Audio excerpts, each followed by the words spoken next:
canal.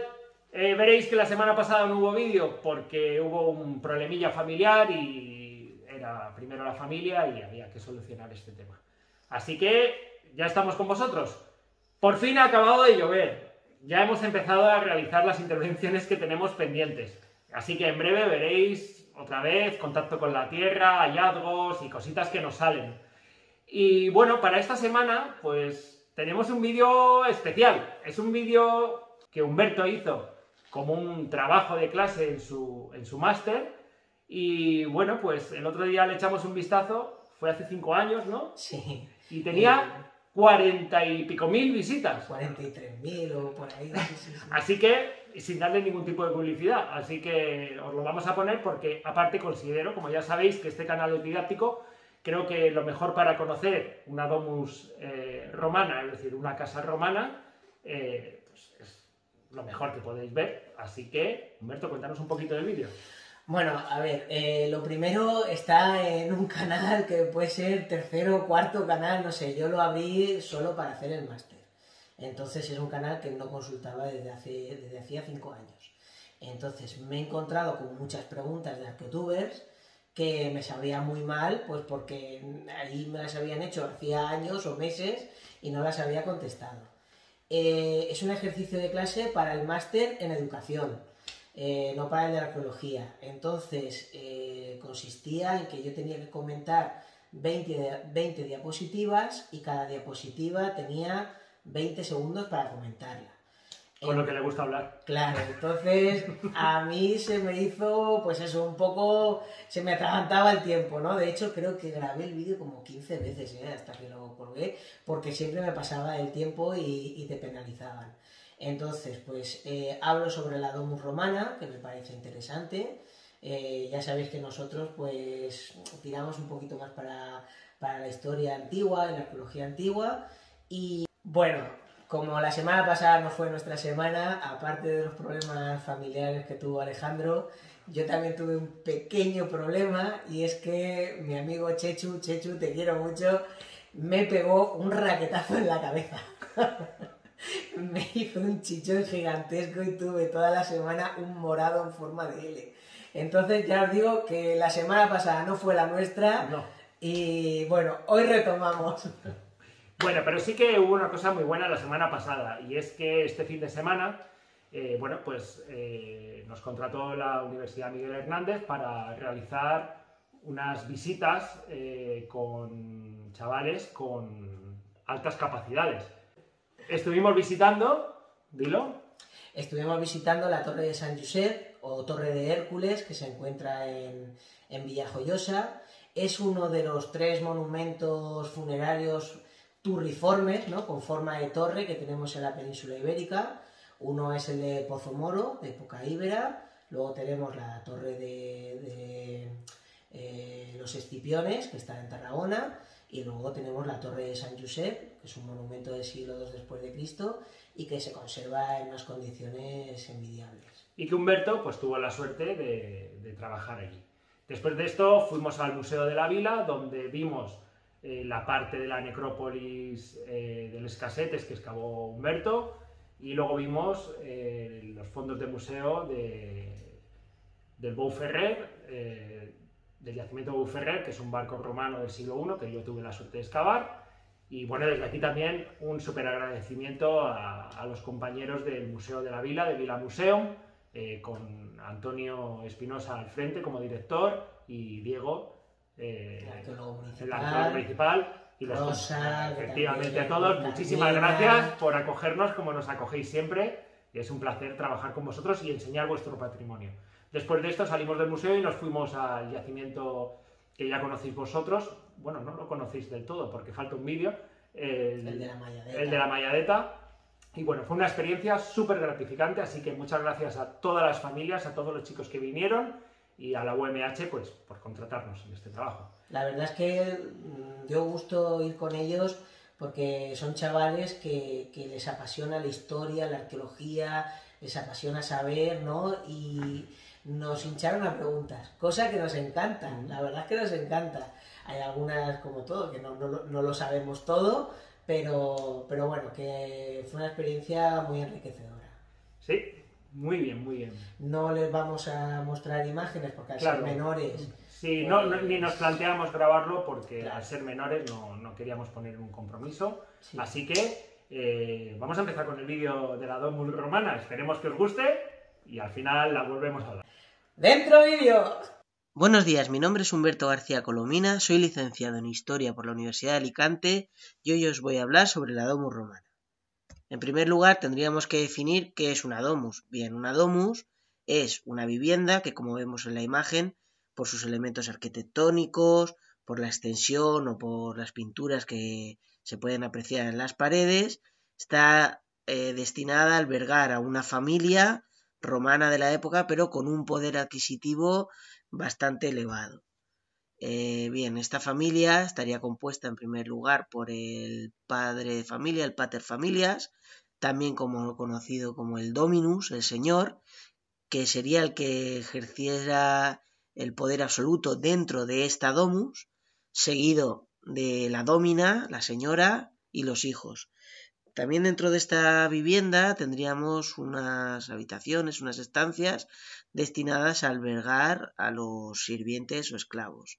Estos desarrollarían dentro de la vivienda pues numerosas funciones como la de camareros, cocineros, porteros del vestíbulo o bueno, incluso pedagogos para acompañar a los niños al colegio. Bien, los materiales utilizados, como podemos ver en la imagen de la izquierda, pues son muchos.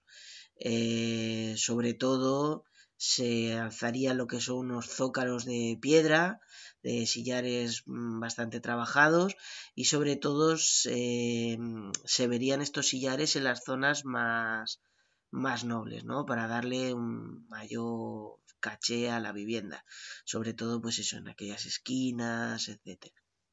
Pero lo normal es que se utilizasen pues muros de mampostería trabados con opus caementicum, o sea, con cemento romano, como vemos aquí, con sillarejo completamente irregular, son materiales pobres que, bueno, como vemos ahora mismo, los disimularán un poco. Otro de los materiales que también se utilizan mucho a la hora de construir este tipo de viviendas pues es el ladrillo. ¿Por qué? Porque el ladrillo es un elemento, es un material muy económico, es un material muy resistente y es impermeable. Como vemos en la imagen de la izquierda, la teja romana era la que servía para impermeabilizar los tejados. Como veis, la teja estaría formada por dos elementos, que es por un lado la teja plana, que se van uniendo unas con otras, y por el otro lado la teja curva o íngride. Bien, como hemos visto, los materiales utilizados pues no eran, digámoslo así, nobles, ¿no? Con lo cual se tenía que, a ver, ¿cómo decirlo? Se tenía que camuflar, con lo cual una vez se levantaban las paredes de mampostería, estas eran enlucidas. La imagen de la izquierda es fenomenal para entender un poco el procedimiento, ¿verdad? Aquí vemos cómo el muro de piedra tiene una doble capa de enlucido y bueno, el resultado final lo tenemos en la parte de la derecha. Normalmente las casas nobles, como hemos dicho, con un poder adquisitivo elevado, estaban abigarradamente decoradas con pinturas, con frescos, que podían ser pues o bien con motivos vegetales, con motivos geométricos. Por ejemplo, el primer estilo pompeyano recuerda lo que son mármoles. Es una forma, por ejemplo, es una forma de disimular, ¿no? Como hemos dicho antes, que el material era muy económico. Y bueno, como vemos, las pinturas son increíbles. Tenemos que tener en cuenta que a la hora de imaginarnos cómo sería el mundo romano o el mundo antiguo, es un mundo lleno de color, con unos colores muy fuertes y con unos colores muy vivos. Los elementos de cubrición para los suelos también solían ser pues ladrillos. Como hemos explicado anteriormente, pues era un elemento muy económico. El más utilizado es el bipedalis, como podemos ver en la imagen de la derecha, es el que está marcado con la letra A y es el ladrillo de mayor dimensión, con lo cual pues podría cubrir una extensión pues más amplia a un menor coste. Pero otro elemento de cubrición de los suelos, como vemos en la imagen de la izquierda, son los famosos mosaicos romanos. Bien, estos mosaicos están integrados dentro de las artes pictóricas y como vemos, pues bueno, sus temáticas son muy variadas. Esta imagen me gusta mucho porque es la de un perro que está guardando el vestíbulo de la casa y bueno, básicamente lo que quiere decir es cuidado con el perro.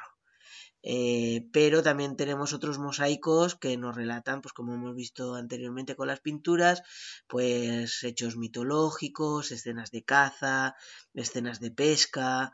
Ya os digo, las escenas son muy variadas. Los mosaicos son muy importantes a la hora de datar las domus, porque según el estilo pictórico que utilicen, según los colores o los tipos de tesela, nosotros los arqueólogos podemos identificar a qué etapa de la historia de Roma pertenecen. Bueno, aquí en esta imagen lo que vemos es un poco la imagen de una domus canónica. Lo que tenemos que decir es que no todas las domus lógicamente son iguales, ni tienen la misma extensión, ni la misma forma, ni la misma distribución, y también sufren lo que son modificaciones a lo largo del tiempo.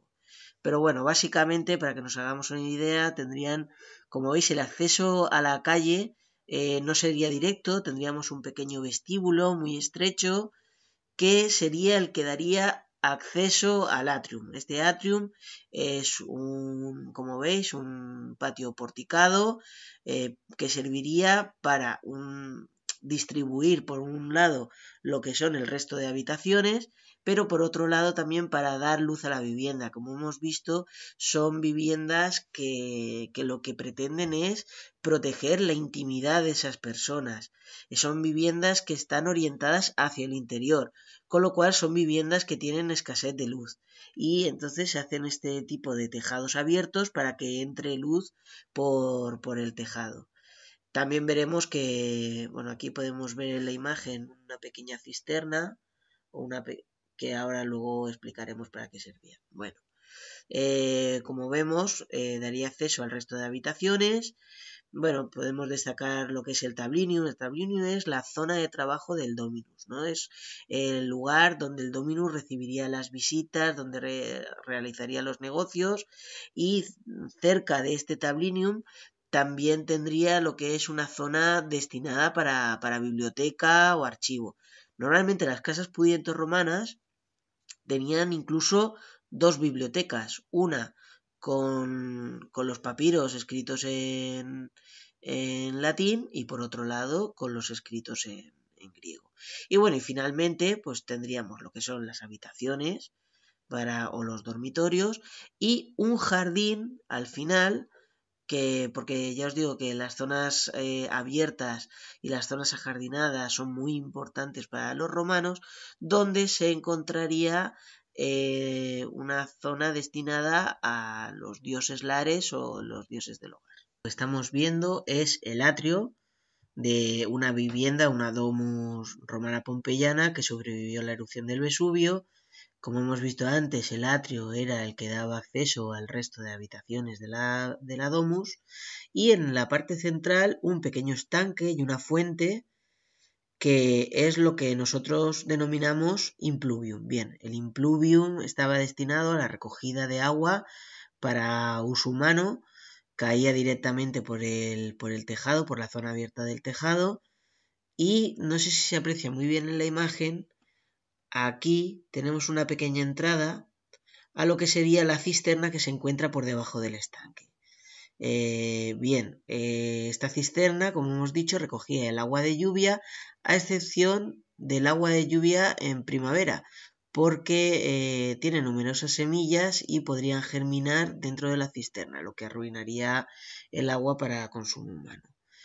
Por otro lado, al final de la casa tendríamos lo que es unas zonas ajardinadas. Como vemos, la decoración pues está muy abigarrada, ¿verdad? Con numerosas fuentes y estatuas.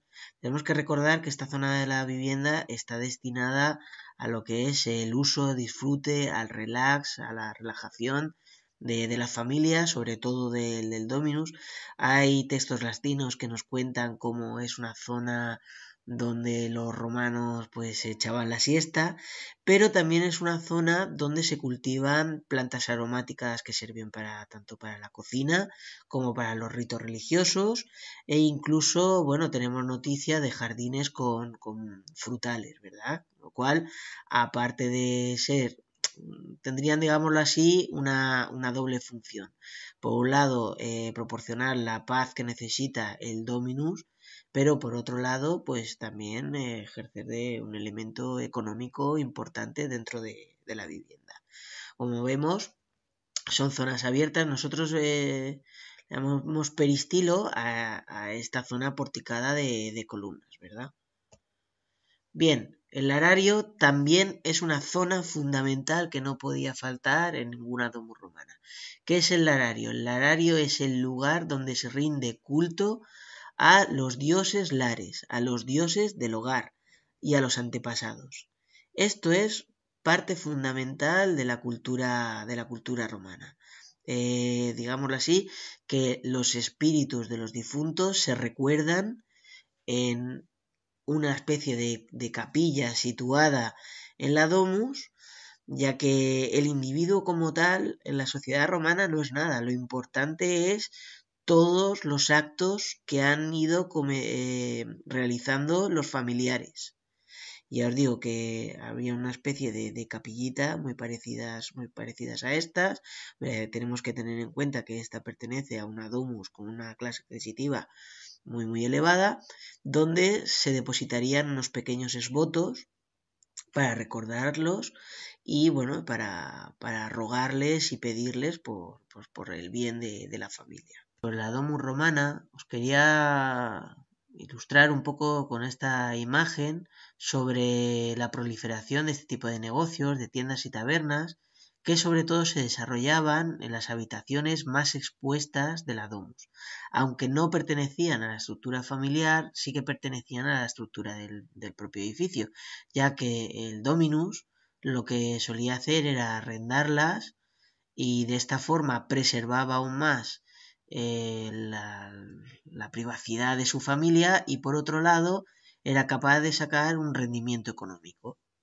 Esta imagen del Museo Arqueológico Nacional ilustraría perfectamente lo que es el día a día en una ciudad romana.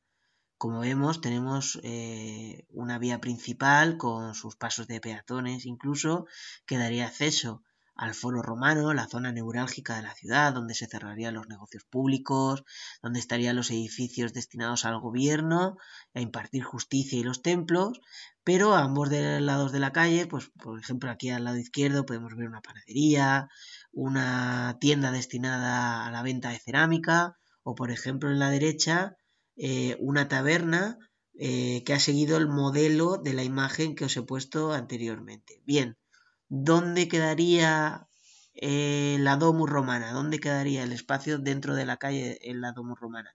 Pues sería esta zona de aquí. Como veis, lo que se intenta es sobre todo preservar la intimidad de la familia romana, preservar su nivel de vida. Nosotros, como hemos visto antes, hemos visto espacios porticados, hemos visto jardines, hemos visto numerosas habitaciones, pero todo esto queda, digámoslo así, en un segundo plano de cara al exterior. Bueno, espero que este vídeo sobre la domus romana os haya gustado. Para cualquier duda me la podéis hacer llegar a través de mi canal o a través de mi blog aprendehistoria.umh.blogspot.com.es. Muchísimas gracias por todo y un saludo.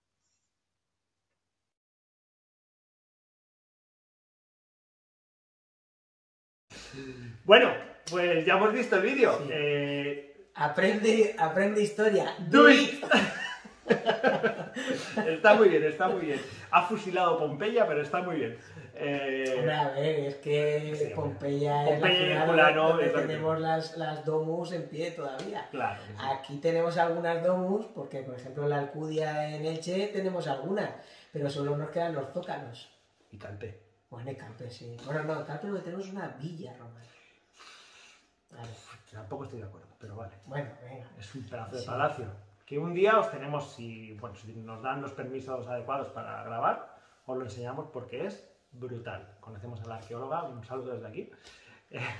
Es una chica súper maja y seguro que podemos hacer algo allí y grabaros un vídeo porque es espectacular. Bueno, ¿sabéis lo que vamos a hacer? Como Humberto tenía una serie de preguntas en el canal, las vamos a contestar, ¿vale? Y las va a contestar Humberto, venga. Venga. Bueno, Humberto, aquí tenemos un muchacho que te pregunta, bueno, te da una afirmación, no son pasos de peatones. Vale. Yo también sé que no son pasos de peatones, pero, bueno, amigo, hay cosas que se llaman símiles. Humberto, acláralo. A ver, como os he dicho antes, pues solo tenía 20 segundos para explicar todo lo que era la diapositiva. Como hemos visto en la última imagen, son una serie de piedras que están, pues, que forman parte de la propia calzada, que están sobreelevadas y es un paso elevado de la calle, ¿vale?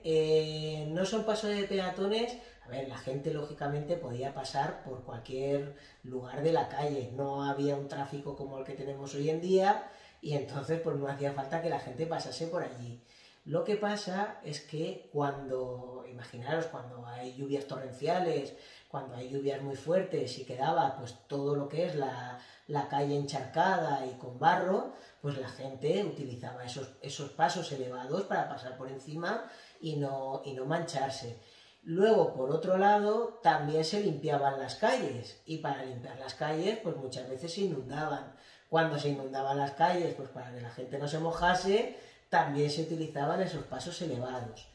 Y luego, por otro lado, tenemos incluso la legislación de cómo tenía que ser la circulación de los carros por el interior de las ciudades y también era una medida para que el carro no fuese a una demasiada velocidad. Entonces, claro, al ver esas piedras sobrelevadas, lo que tenía que hacer el hombre que iba con el carro es aminorar la velocidad y encajar el carro para que no se diesen las ruedas con esas piedras. Entonces, normalmente una cosa no sirve para solo una cosa.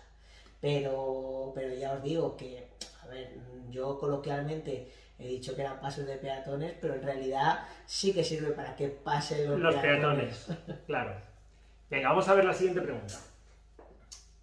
¿En qué parte de la domus se encuentran los baños, las letrinas? Esa es difícil, yo no me la sabía, ¿eh? Vale, sí. Mirad, una domus, como ya hemos visto, que es una casa romana que pertenece al señor y también viven los esclavos dentro de la casa, podemos decir que estaría dividida en dos partes, ¿no? Por un lado, donde dormiría y viviría el servicio, que normalmente es en las cocinas o en las proximidades de la cocina, incluso en la recepción de la casa, ahí dormiría un esclavo. Por si hay algún tipo de incidente, hace las veces de guardia de la casa, ¿no? Y entonces lo que sí que sabemos es que las letrinas de los esclavos o del personal de servicio estaría en la cocina, en la propia cocina. Ahí tendríamos unos agujeros en el suelo y ahí harían sus cosas. Vale. ¿Dónde están los baños del pater familias, ¿no? Del dominus, del señor de la casa? Pues lo que nosotros sabemos es que esta gente lo que tendría es como una especie de bacín, de orinal, en la propia habitación donde ellos duermen. Allí harían sus necesidades. Les pongo una foto. Vale. Allí harían sus necesidades y entonces por las mañanas o cuando lo necesitasen, el servicio recogería ese orinal y lo vaciaría y lo limpiaría. Y luego, pues también sabemos que existen baños públicos. Esos baños públicos, pues que están en las calles, puede acceder todo el mundo si quiere. Tenían que pagar una cantidad, una módica cantidad, y ahí podían entrar. Y eran unos baños como corridos, con una serie de agujeros, ¿no? Sí, Ah. pero es que me he acordado de una cosa. Vale. ¿Tú sabías que el orín se compraba? Sí. Vamos a contarles lo de por qué el orín, el pis, se compraba A ver. en época romana. Sí, sí. Bueno, lo primero que sabemos es que los orines servían para la acetona, para fijar los tintes en las prendas de vestir. Al principio no se pagaba por esos orines, Lo que pasa es que Vespasiano, después de las guerras civiles romanas, ¿no? Del año 69, cuando él se hace con el poder en Roma y se hace emperador, tenemos que pensar que las arcas públicas romanas estarían prácticamente deshechas. Y lo que cuenta un poco la leyenda es que grabó un impuesto a los orines. Y entonces su hijo Tito dice que le preguntó, pero padre, ¿también va a cobrar usted un impuesto por los orines? Y entonces, por lo que dice un poco la leyenda, ¿no? Vespasiano sacó una serie de monedas que tendría, se las puso en la mano y le dijo, huélelas, ¿no? Y le dijo, ¿te huele a algo? Y entonces Tito dijo, no. Y entonces cuando él dijo, pecunia non olet, ¿no? El dinero no huele. Como diciendo, no importa de dónde venga el dinero, sino lo importante es que venga. Bueno, y como cosa curiosa también, para que sepáis que en las puertas de las tintorerías y de las lavanderías, pues había unos recipientes pues que la gente podía pasar por ahí y hacer, pues eso, su pis, porque a ellos les venía muy bien para, ya os digo, para tanto temas de lavandería como temas de tintorería, ¿vale? Por la acetona del pis. Ojo, que no todo el mundo era igual de limpio, ¿eh?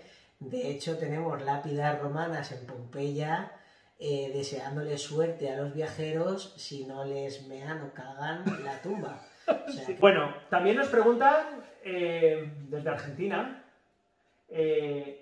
¿dónde cocinaban?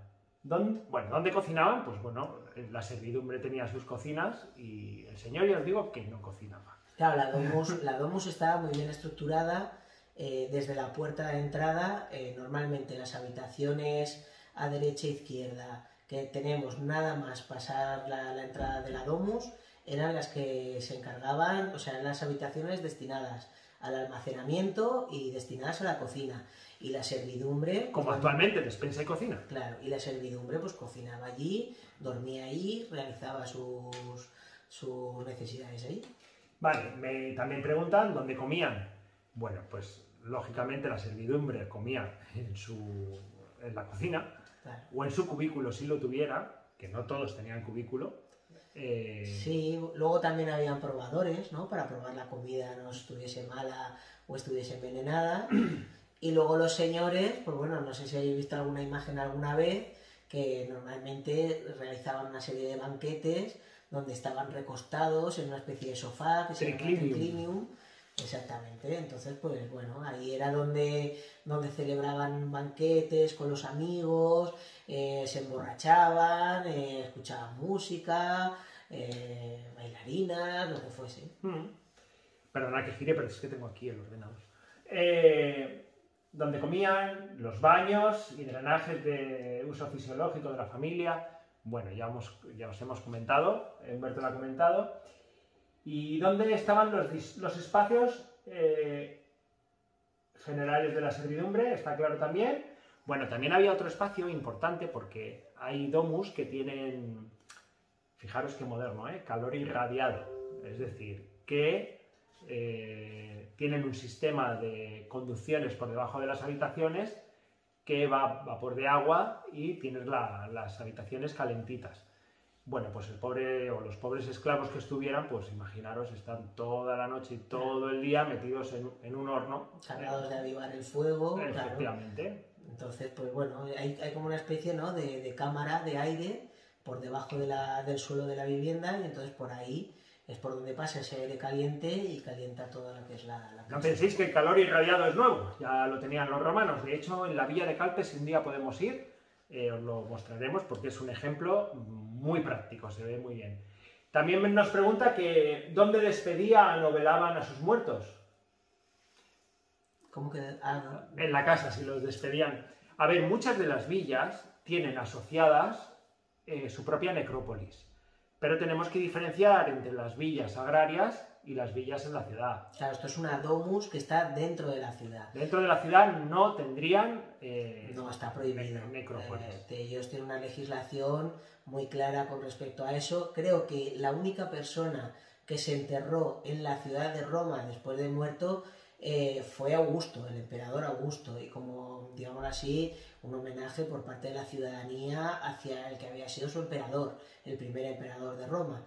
El resto de la familia, lo que sí que tendría cerca de las habitaciones, ¿no? Y la parte trasera de la vivienda, siempre tendría una zona destinada a los dioses lares y a los dioses manes, o sea, a los dioses del hogar, a los dioses de la familia y a los dioses penates, ¿no? A aquellas personas que habían pertenecido a su familia y entonces que se les rendía un culto. Os pongo una imagen de la película Gladiator, acordaros, cuando él saca unas figuritas y reza esas figuritas que representan su mujer y sus hijos. Claro, incluso aquellas familias senatoriales o patricias más importantes, lo que tenían era el derecho de tener las máscaras mortuorias de sus antepasados. Y entonces también los tenían en una habitación especial.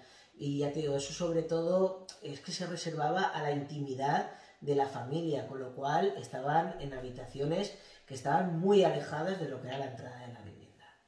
Bueno, y no tenemos más preguntas Fíjate, hay algunas que hemos contestado 4 años después, no está mal. Siento el retraso, pero bueno, pues ya sabéis que ahora podéis ver aquí los vídeos y nada, y si tenéis cualquier pregunta relacionada con esto... ¿O queréis que hagamos algún vídeo especial de alguna cosa curiosa que os haga... no sé, me ha atascado? Especial ilusión. Y si tenéis alguna pregunta o queréis que hagamos algún vídeo de alguna cosa que tengáis, o que tengáis que hacer un trabajo y queráis saber un poquito más del tema o tengáis curiosidad, pues nos lo decís y os hacemos un vídeo, eso no nos cuesta ya nada. Y bueno, yo creo que nos vamos a despedir ya hasta la semana que viene y bueno, esperemos que sea el viernes o domingo, no lo sé, viernes o domingo os sacaremos otro vídeo nuevo y bueno, despide. Bueno, ¡Adiós, Arcotubers!